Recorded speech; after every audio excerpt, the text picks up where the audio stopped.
Yan po at nag-uusap na sila kung ano yung mga dapat gagawin. Yeah! Yan na. Ang kulay ng ating yero ay chocolate brown. Tapos na sila doon. So lilipat na sila dito sa unahan.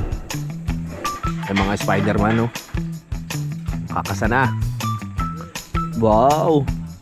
Di pa tapos pero maporma na yung bahay, oh. Kitang-kita po na kung anong kakalabasan ng bubong. Simulan ng magkulitan kasama si Louie TV. Yo, magandang araw mga kapanalig at welcome na naman sa panibagong vlog. At ito ay kaduktong lang ng vlog natin ngayong araw na ito, no? At ipapakita ko na sa inyo kung ano yung nagaganap dito sa taas. So nagkakabit pa rin po sila dito ng mga bakal para bukas pwede nang latagan ng yero. At ito, nakabit na po yung tinatawag na sinepa dito sa gilid ng ating bahay. Diyan para ginagamit yung malalaki mga kapanalig na C-Parlings. Hindi ako nagkakamali. Pati ito, kakabit to doon sa kabila. So yung iba ginawa nilang pinaka-andamyo para meron silang tungtungan. Ganyan pala ang diskarte para hindi ka na tutungtong kung saan saan, no? Nakabit na rin po nila, bali 1, 2, 3, 4, 5, 6, 7, 8 po yung naikabit nila yung araw na ito. At ayan, ang kapal po ng pinakaalalay dito, no? Yan, no? Yung pinakasibar natin. Kaya antibay po talaga yan. Yan pa guys, napipinturahan pa po yan ng pula para hindi po kalawangin agad. Nagamit na natin yung pinakamakina ni Kadede na malaki doon. Parang wala lang sa kanila yung pagtawid-tawid do. Lalo na doon sa part na yun, talagang malalim yun. Yung sa kabila wala pa rin trusses at wala pa rin ganitong bakal na nakalagay doon mga panalig. Yeah. Taas, nakakatakot. Ayun na. Tapos na si Negs doon sa project niya sa baba mga kapanalig, no? Yung bintana na kauna-unahang nakantuan niya dito sa bahay doon sa harapan. At nagpapahinga na siya doon sa may kubo kasama si Daddy Oms. Nakikipagkwentuhan siya doon para malibang-libang naman si Daddy. Ayan. Konting panahon na lang makikita na natin na meron na itong bubong. So lalagyan pa rin natin to ng pinaka tawag doon yung ano ba tawag doon sa pinaka insulation, no? Doon sa init tutuloy po natin yon. Kasi dito sa bandang taas sa kwarto malapit na po ako sa bubong. Kaya dapat talagang merong insulation yan para pag tanghali hindi tatagos yung init sa atin. Tapos lalagyan din natin ng screen pag meron na, no? Ihahabol na lang natin yon para hindi raw nababakbak, sabi ni Daddy Oms, yung pinaka insulation natin, yung pinaka silver, no? Ang dami ko rin kasi nakikita no na pagtagal nababakbak yung insulation niya. Kaya kailangan merong talagang nakakabit na screen. Yung sabi nga rin ni Daddy Oms, yung pinaka-alulod na ilalagay dito, kailangan meron ding ilagay sa ibabaw ng screen para yung mga dahon pag malakas yung hangin hindi basta-basta pupunta dun sa pinaka-alulod. Ayun kasi yung magkokos ng pagkasira ng ating alulod mga kapanalig, no? Pag naipon daw yon sa pinaka-loob, pwedeng bumagsak yung pinaka natin alulod. Kaya dapat merong sumasala ng mga dumi. Ito yung binabanggit ko doon sa isang vlog ko na tatanggalin na namin yung mga kahoy na to after mabuo yung pinaka yero para maaliwalas na yung pinaka loob na ito at masarap na gumalaw. Makapaghalo na tayo ng simento doon sa gitna at matatapos na natin lahat ng kantuan dito. Nilalapag lang nila yung pinaka welding machine doon sa isang gilid mga kapanalig na hindi nila binibitbit. Kasi ang sabi sa amin ni Daddy Oms, meron daw nangyari na aksidente na kuryente daw yung isang welder kasi binibitbit niya yung mismong welding machine. Nakadikit sa katawan niya. Delikado, nasa taas pa naman tayo, no? Makuryente ka lang dyan o mag-ground ka lang, mabigla ka, pwede kang malaglag, madulas. Yan po at nag-uusap na sila kung ano yung mga dapat gagawin. Mas mahaba kasi yung yero natin mga kapanalig doon sa kabilang side kesa dito. Kasi nga nakaangat yung yero natin sa taas. Merong pinaka pasobra. Kaya tignan na lang natin yun pag nandito na yung yero mga kapanalig. Para mas makita nyo ng maayos. Ganda ng panahon natin ngayon.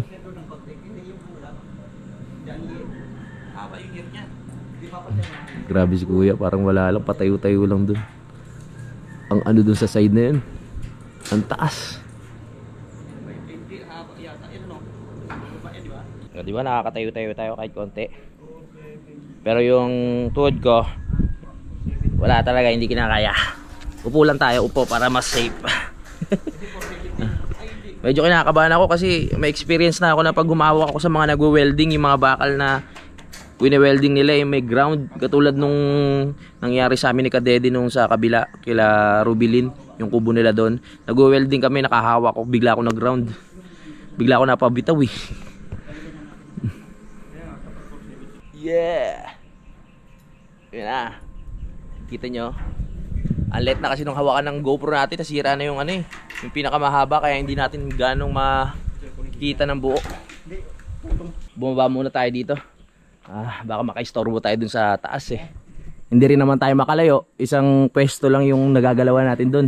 Gusto ko sana pumunta sa may bandang gitna o dito sa gilid, kasi di natin magawa. Ito yung mga pinagputulan ng ating process.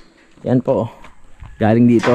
Bali, yan yung pinakahaba ng ating bubong dito sa side na to. Maglalagay pa naman tayo ng canopy dito mga kapanalig, kaya wala namang problema yan.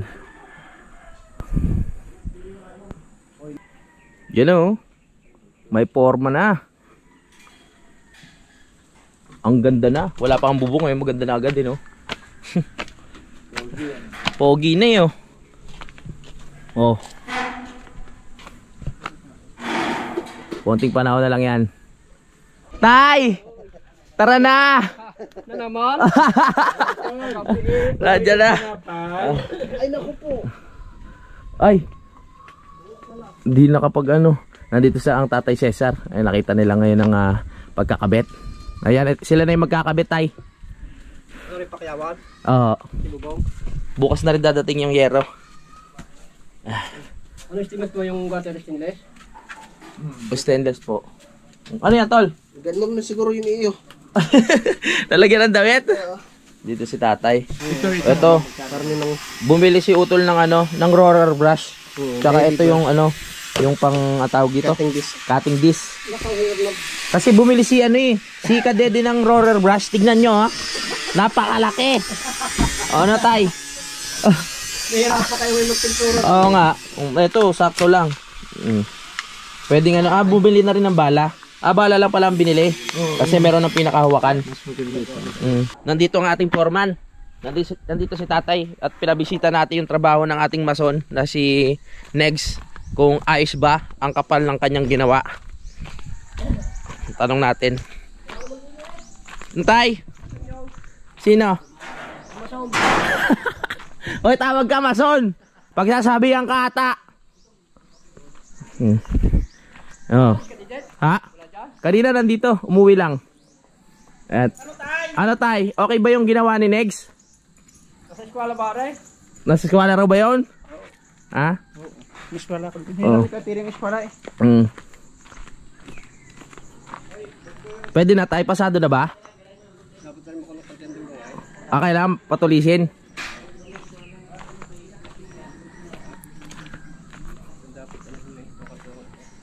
Ano kailangan patulisin? Hindi yung nakapantay na kayo yung curve eh, naka-curve. Para ano yung Pero overall okay naman Tay.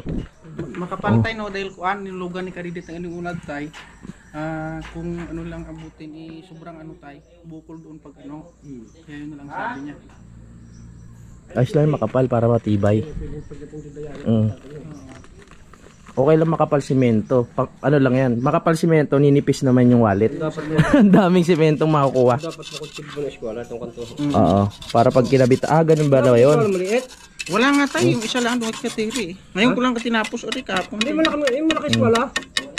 Nandun to sa kanya, yung maliit wala. Pinapaano ni Tatay yung ano kasi naka daw, naka-curve. Paano ilalapat dito ng dulo ng ano? Ayun sa pinakaano ng bintana, no, sliding. Sino yung pakyaw ito? Opo, pakyaw na. Sila na rin magkakabit. Yun lang ang magiging problema natin ito. Kaya dapat pala pininturahan na yung lahat ng bakal bago itinaas doon. Pero gagawa na lang natin ng paraan. Lahat naman ng bagay na gagawa ng paraan yan. Susungkitin na lang natin. Meron naman tayong roller brush. Duktungan na lang natin ng pinakapatpat, di ba? Oh, tapos tsaka natin pinturahan. Gagawa natin ang paraan yan. Nandito ang tatay, tapos may baka pa dyan. Ewan ko lang kung may natira pa. Baka. Ano yung kapartner ng tay? Ah, oo. Dito sila matulog. Stay in yan. Good. Oh. Nagano kasi naging 8 yung pinakalatag ng ano eh, balakil. So dapat 7 lang sana. Ha? Oh, kulang ko 4. 3 lang daw, pagduduktukin na lang. Ah, 3. Doon na pala sila naglalagay sa likod, mga kapanalig, no, ng sinepa. Ayun, no. Parang ganito lang din sa gilid. Doon ilalagay nila doon. Hoy, tawag mo na raw sukat. Okay. Oo. Basta sabihin mo yung kung ano yung pinag-usapan natin. Huwag na silang... No, tumawag na kay Daddy Oms. Ang kulay ng ating yero ay chocolate brown. Yeah. Matamis. Bagay na bagay sa lugar kasi baberde. Ito yung binabanggit ni Daddy Oms, mga panalig, na pag mga professional yung kinuha natin, ganyan lang gagawin nila. Lalawit-lawit lang sila sa gilid-gilid. O wala silang takot. Hindi sila nakakaramdam ng kaba, mga kapanalig.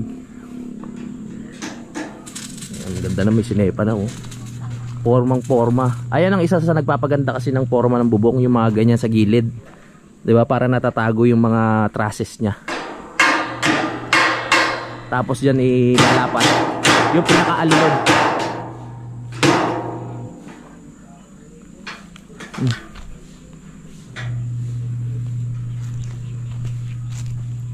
Yan.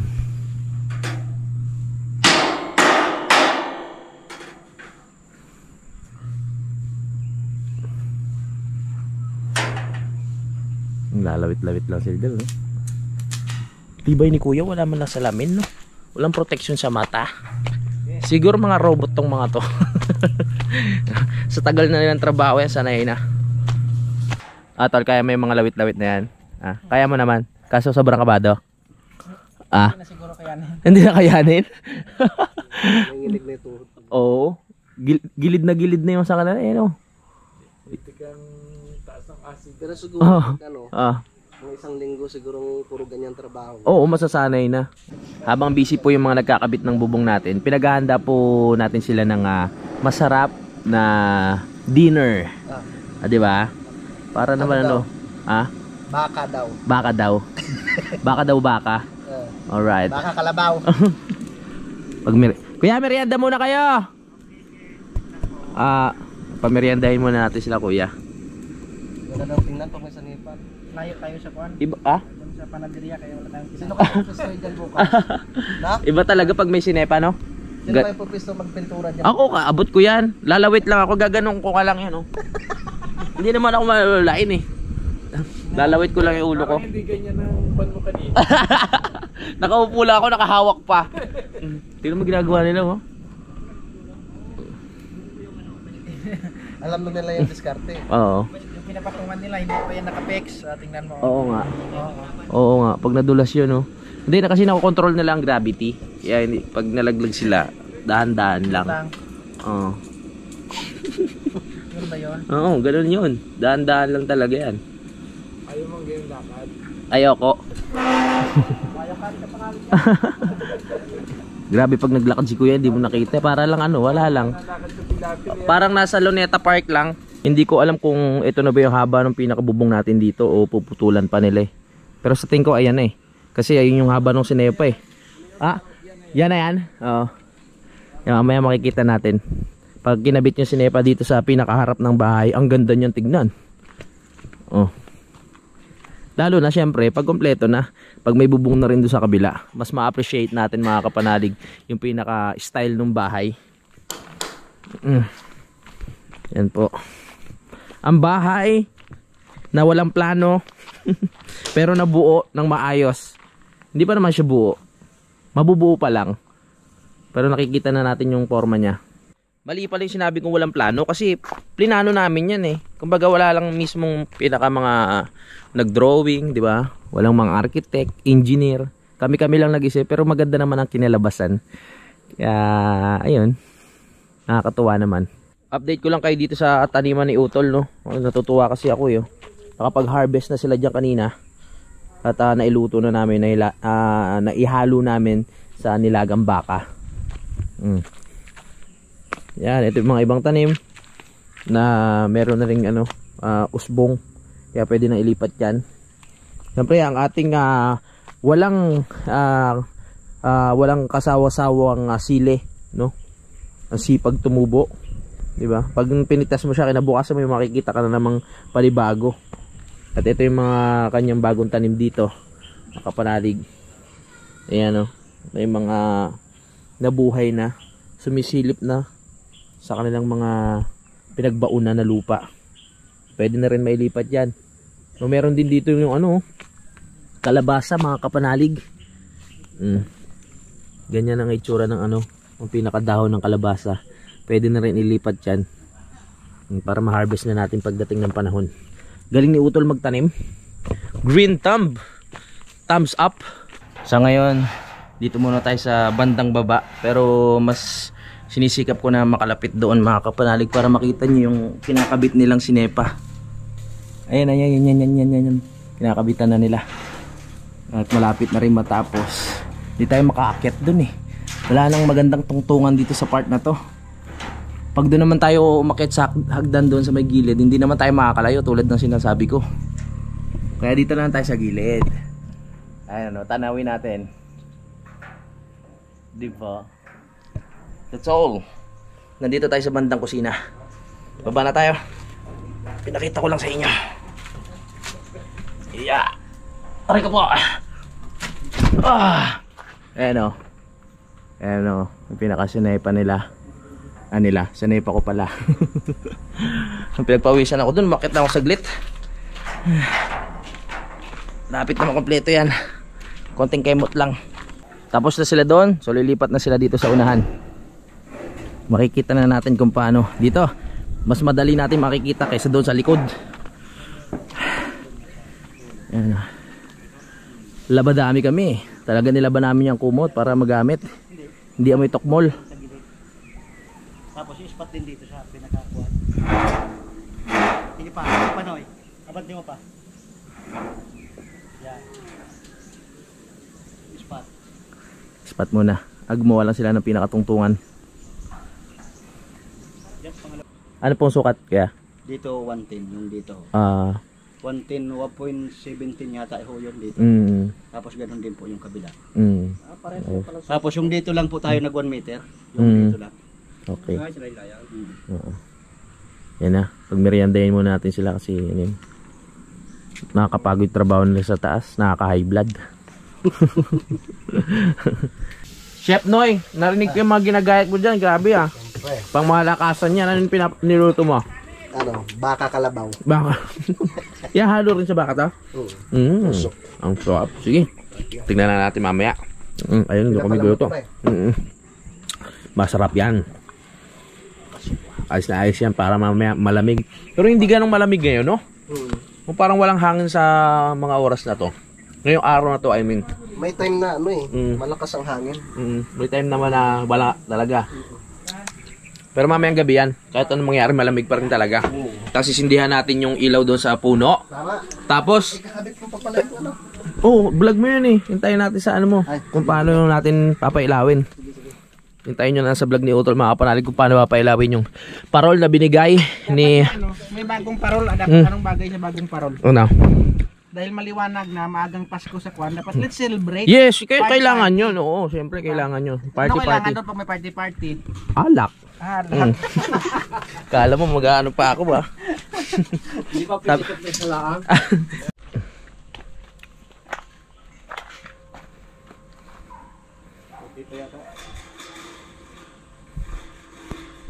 Susukatan na nila yung sinepa dito. Para pag inakyat sa taas, sasalpak na lang. No, kaya na? Alam ko yan eh. Joke lang. Yan.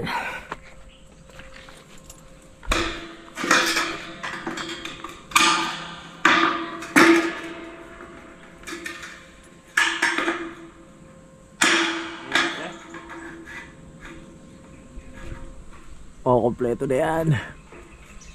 Yun na, iabot na ni kuya doon sa taas para maikasa na.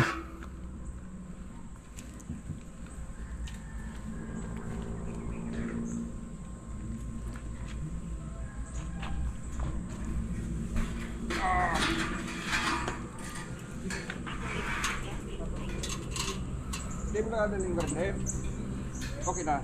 Wala naman tayong gagrinder rin na, di ba?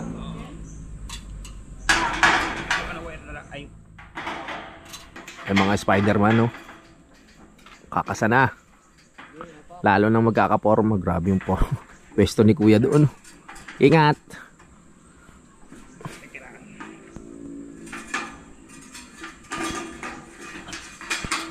Ay, tatali muna nila ng alambre bago tawag dito, spatan, para hindi matumba.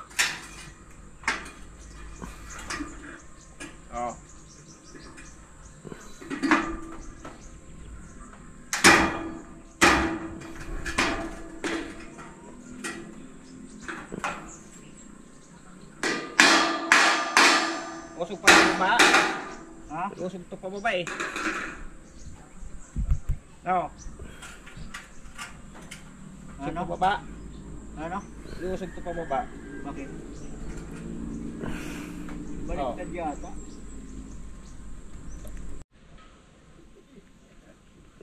Unti-unti na po nga nakakompleto mga kapanalig.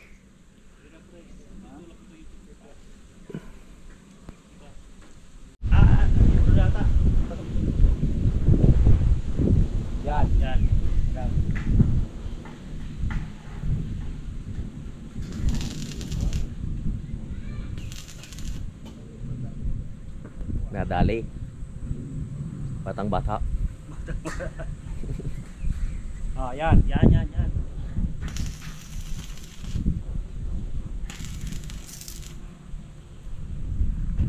Grabe si kuya, hindi pumipikit pag nag-ano. Sanay na sanay. Hindi man lang gumagano, no. Nakagano lang siya. Shhh. Sanay na sanay na. Hindi kaya sira yung mata nila nun? Pumipikit ba yan? Gumagano, hindi ko nakita eh. Hindi mo makita, nakasalamin. Dito natin lagay. Dito natin lagay. Hindi kaya maulanan? Doon naman. Sa bagay may plastic naman eh, no? Sige, doon na lang para mas maganda. Doon sa magkabilang gilid. Oh. Yan. May countdown ba yan mamaya? Na-setup na po namin yung parol na bigay ni Ka Mario. Pero panoorin nyo na lang po sa vlog ni Utol kung paano namin i-countdown yan. Papakita ko lang saglit mamaya mga kapanalig after nyo mag-vlog, no, yung kung paano umilaw sa gabi yan. Ito, napakita ko na naman sa inyo. Diba? Para masaya ang ating Pasko. Maliwanag. Ganda niyan. Yo, naikasa na po na lang sa NEPA dito sa harap. Tapos lalagyan pa yan ng pinaka parilina. Katulad nito sa gilid, no? Para maganda tignan. Ipapatong lang naman yun. At si Utol magdidilig daw ng mga halaman dahil namimiss niya na. Namimiss na siya ng mga halaman niya.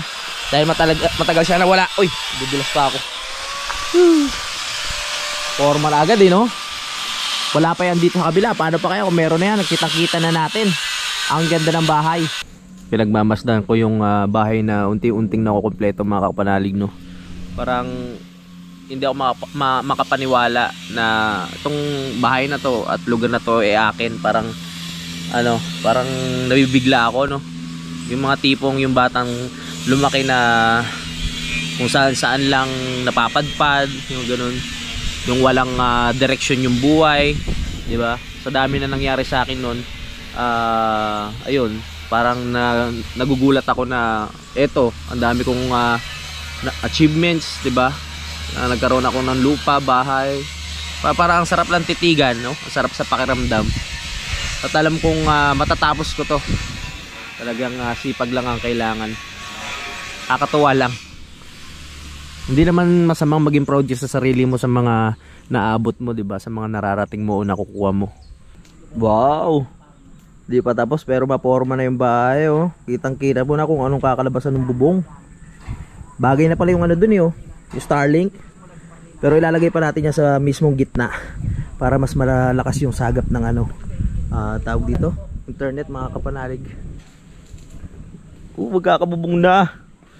Ang pinakahihintay ko, Bising-busy si Kautulo sa mga halaman niya. Dinidiligan mga kapanaligat ako para akong nililitsyon kasi merong apoy dito sa baba ko. Salong-salo ko yung usok tsaka yung ano eh. Tama, malambot na mamaya. Oo, malambot na. Pwede nang iulam. Nag-edit lang ako dito sa pinaka-pwestuhan ko. Ito yung isa ngayon mga kapanalig na paborito kong pwesto. Itong mataas na duyan. Kasi mas nakaka-relax at mahangin. No? Medyo delikado lang yung pag-akyat at baka maputol yung tali. Pero may tiwala naman ako sa duyan ko na to na hindi mapuputol. Ang problemahin ko lang yung pag-akyat at pagbaba. Kailangan mag-ingat para safe na walang mangyaring masama, hindi mapilayan, hindi magkabukol, di ba? Hindi magkabangas, hindi magkaroon ng bangas. Mag-edit muna ako. Mamaya ko na kayo i-update pag tuluyan ng natapos nila itong pagkakabit mga kapanalig dito sa kalahati. Tol, ano nangyari? Sunog! Naku po. Habang nag-edit ako dito, may sumigaw. Nasusunog! Nabagsakan nung welding. Lapitan natin. Kaninong bag yun? Kay kuya, sa taas. Lapitan natin, makichismis tayo kung ano ng kaganapan. Tara. Hup! Tara, punta natin. Nasunog yung bag ni kuya. Buti na lang nandun si Negs. Biglang sumugod. Saktong-sakto naka-fire volunteer ako. Lalapit tayo dun, check natin. Shoutout sa mga sa mga fire volunteer dyan sa Tansa, sa Pyrock, dyan sa Nabotas. Buti na lang may tao, kundi sunog lahat ng bag. Tara. Napurnado yung pag-i-edit ko dun nalaglagan ng ng welding. Tapos nahanginan. Naku po. Ano talaga yan? Naku, sunog. Yung mga gamit. Delikado pala talaga yan. Buti ka mo yung nakuha ko yung barina at saka yung Oo. grinder. Sunog na sunog Buti walang mga cellphone, mahalagang Pati yung nung yung tubig, Tubigan. sunog din. Yung extension butin lang ang malayo. Oo. Sabi ko, saan ang galing yung usok? Hindi pa gawa yung bahay, makaka-experience na nasunog. Nagwe-welding pa sila doon, di tayo pwedeng lumapit. Sa bagay, malayo naman. Pero masakit niya pag napatakan ka niyan Yung kawawa naman yung bag ni kuya. Nag-cutting ako doon sa Ito yung pang to. Pang yan sa bintana. Oo. sa salamin. Salamin. Yung palagay na. Wasak na wasak. Ang puso ni Nasty Mac. Buti na lang naagapan. Naagapan pa yan. Naagapan pa yun. Natutong. Opo. Kawawa naman yung bag ni kuya. Wala na siyang bag. Wala pa naman tayong bag na pwede ibigay kay kuya dyan. Ano? Oo, nakita mo? May apoy. Dapat pala lilipat natin itong niluluto para kumulo. Doon. Ang lakas Buti na lang. Delikado talaga yung mga ganun. Tapos na sila. Tapos na ata sila. Bukas naman. Tatapos na nila itong isang side. So bukas yung kabilang side naman. Ganun lang. Unti-unti lang. Para hindi sila mahirapan. Yan Wow. Bubong na lang talaga. Nagana pero yung sa kanya wala. Naman problema kami kasi Sayang hindi mo lang magamit. kinalikot namin ito nung nakaraan. Hiniwalay ba ninyo? Ito na yung dinugtungan niya ito dalawa. Yung saksakan ay gumana pero yung switch ng ilaw nagana naman. Yan ang problema dyan. Kung kailang gabi tsaka mo tinanong si daddy. Gabi ko na nakita. Kasi sayang yung mga saksakan hindi inubo pa si daddy pinasukan nata ng gagamba sa lalamunan. Pero nung hindi kinabit ba't nagana naman dad? Nag-aagaw na siya hindi niya siya kumukonekta. Alam ko yan pero tinatanong ko si daddy kung alam niya rin Inubo tuloy. Kung kanina mo, Oo. sana natin kanina. Oo nga sayang Hindi niya binuksan to. Binuksan po namin. Hindi rin binuksan. Hindi. Dinuktong lang. Ito lang. Hindi nakakarating yung kuryente. Naisip ko na problema. Gagana siya pag may ilaw, pag nakasindi ang ilaw, pero pag nakapatay ang ilaw, hindi gagana yung pinakasaksakan. Parang ganyan yung ginawa ko sa bahay. Kaya pumalpak. Tingnan mo tol. Lakas ng pakiramdam ko eh. Mm. Basta bukas ang ilaw, gagana yung pinakasaksakan. Pag patay naman. Try natin, Dad. Oh, sige. Tama ah. Oh, bakit mo pinatay? Para walang tapos na. Oh. Okay. Wala eh. Tama. Gumana? Tama. Wala. Sabi ko sa'yo, hindi. Mali ako eh. Lalagi. Hindi talaga? Wala talaga. Mali pala ako. Eto. Wala din. Wala talaga. Mali pala ako. Ano ba yun? Ito na yung mga bakasyonista natin. Kuya, pwede na kayo maligo. Nagaling sa welding, ligo. Pasmado yan, kuya, ano? Hindi pwede. Ano? Sakit ang abutin. Oo. Kuya, ano nangyari sa bag mo? Hindi na nakasurvive. Pahinga na kayo. Tatanungin natin sila kung saan sila gusto matulog, no? Hindi kinaya. Oo. Habang tapos na sila, yun, ipapakita ko lang. Napakita ko na naman mga kapanalig kung ano na yung natapos nila eh. Kuya, tapos yun na yung side na yan. Ano ang next sa bukas? Doon na po sa likod tayo. Sa likod na. Doon na mga kapanalig, no? Basta yan po, napakita ko na naman sa inyo yan kanina. Ayan na yung natapos sila. Ang bilis sila na gumalaw, di ba? Tapos pag na excited na talaga akong makita yung yero, yung chocolate chocolate brown. Iba talaga si Mang Oms. Ano na to, weather forecaster na, electrician pa, all around. Ang Daddy Oms ng team Kapanalig. Pampasakit ng ulo yan. hindi problema yung alam yung takot sa kuryente. Yon, napagana na nga ni Daddy Oms yung mga saksakan dito, pero umuwi na rin si Daddy, no, sapagkat kailangan niyang umatid ng meeting kinabukasan. Thank you, pero saksakan ulit. Okay, so tatapusin muna natin ang vlog ngayong araw na ito mga kapanalig. Maraming salamat sa pagsubaybay at maraming salamat dahil nakarating kayo dito sa dulo ng video. Magkita-kita na lang tayo sa next update. I love you all mga kapanalig. Lagi kayong mag-iingat.